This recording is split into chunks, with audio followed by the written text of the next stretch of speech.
BJP के साथ मिलकर हरियाणा की सरकार चला रही जेजेपी इन दिनों किसान आंदोलन को लेकर सड़क से विधानसभा तक घिर चुकी है।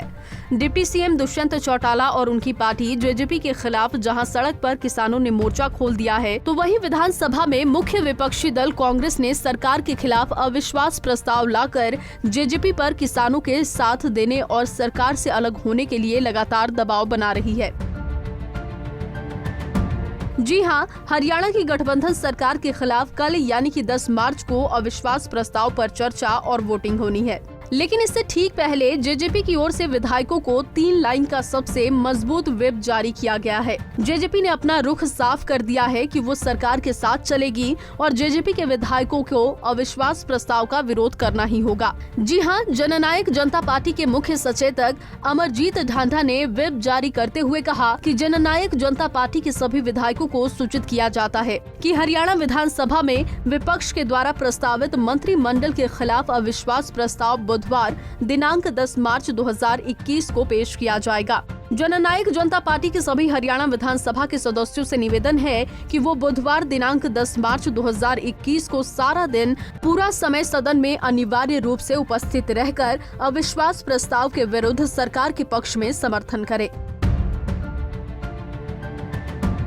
इसी तरह से अविश्वास प्रस्ताव को लेकर कांग्रेस और बीजेपी की ओर से भी अपने अपने विधायकों को व्हिप जारी किया गया है। कांग्रेस ने अपने विधायकों से अविश्वास प्रस्ताव का समर्थन करने का निवेदन किया है, तो वहीं बीजेपी ने विरोध करने की अपील की है।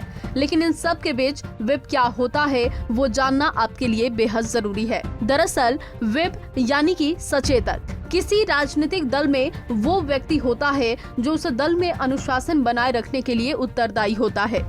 व्हिप 3 प्रकार के होते हैं, 1 लाइन का व्हिप, 2 लाइन का व्हिप और 3 लाइन का व्हिप। इनमें से 3 लाइन का व्हिप सबसे मजबूत माना जाता है। इसका इस्तेमाल सदन में अविश्वास प्रस्ताव जैसे महत्वपूर्ण मुद्दों पर बहस या वोटिंग के लिए किया जाता है। इस व्हिप का उल्लंघन दल बदल विरोधी अधिनियम के तहत माना जा सकता है और इसका उल्लंघन करने वाले सदस्य की सदस्यता भी रद्द हो सकती है। जेजेपी की ओर से अपने विधायकों को 3 लाइन का ही व्हिप जारी किया गया है, जो विधायकों को अनुशासन में रखने के लिए सबसे मजबूत माना जाता है। हालांकि कांग्रेस का विश्वास प्रस्ताव कितना सफल होता है और जेजेपी के विधायक जो कि धरने पर जाकर किसानों को समर्थन देते हैं, उनका स्टैंड क्या रहता है, ये तो वक्त ही बताएगा। लेकिन कांग्रेस के अविश्वास प्रस्ताव का संयुक्त किसान मोर्चे ने समर्थन कर दिया है, जिसके बाद से आंदोलनकारी किसान सत्ता समर्थित बीजेपी और जेजेपी विधायकों को ज्ञापन दे रहे हैं और अविश्वास प्रस्ताव का समर्थन करने की चेतावनी भरी मांग भी कर रहे हैं। आंदोलनकारी किसानों का कहना है कि जो भी विधायक अविश्वास प्रस्ताव पर सरकार का विरोध नहीं करेगा, उसका सामाजिक और राजनीतिक बहिष्कार होगा और उन्हें गांव में घुसने नहीं दिया जाएगा। फिलहाल देखना दिलचस्प होगा कि सत्ता समर्थित जेजेपी और बीजेपी विधायक व्हिप को मानते हुए सरकार का समर्थन करते हैं या अविश्वास प्रस्ताव का समर्थन करके खुलकर किसानों का साथ देते हैं। Bureau report, Punjab Kesari TV.